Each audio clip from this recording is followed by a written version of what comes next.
سر میں نے اپنے استادوں سے یہ سیکھا ہے کہ اپنے دنیاوی معاملات کو آخرت کے ساتھ منسلک کریں. رزلٹ کا امید ہمیں دنیا سے نہیں رکھنی چاہیے.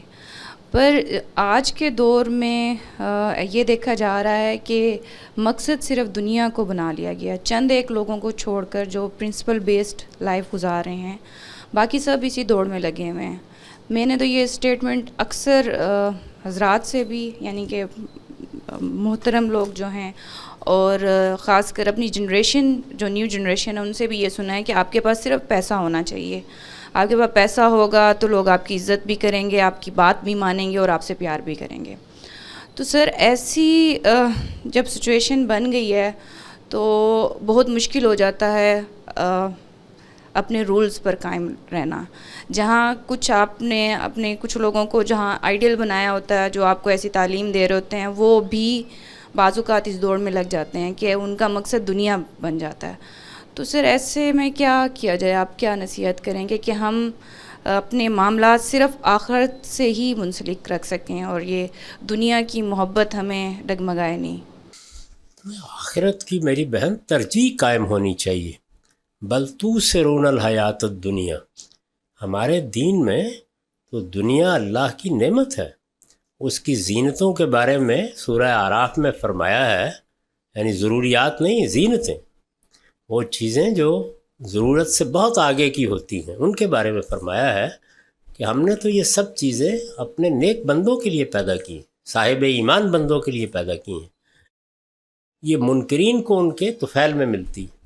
اسی طرح دولت کمانے، کاروبار کرنے کو اللہ کا فضل تلاش کرنے سے تعبیر کیا ہے قرآن مجید میں، اور دولت کو خیر کہا ہے. تو اس وجہ سے یہ عادی بات ہے. ہمارا مقصد، ہمارا نصب العین آخرت ہونی چاہیے، لیکن آخرت کی ساری جدوجہد اس دنیا میں ہونی ہے.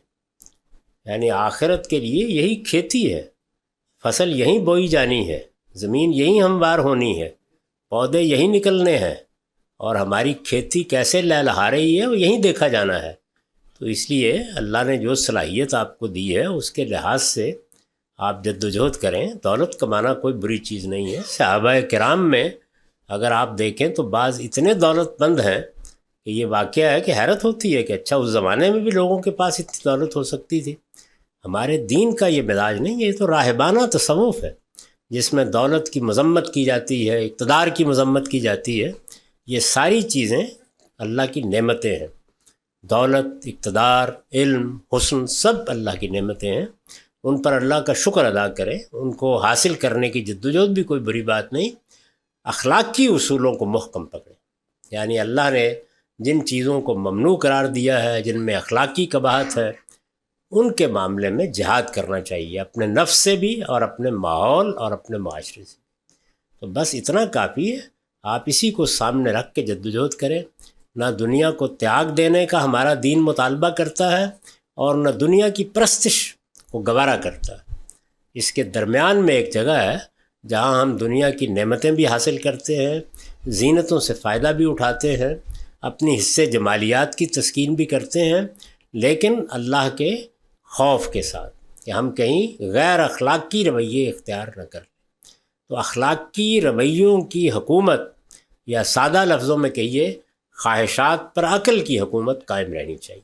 اس کی کوشش کریں.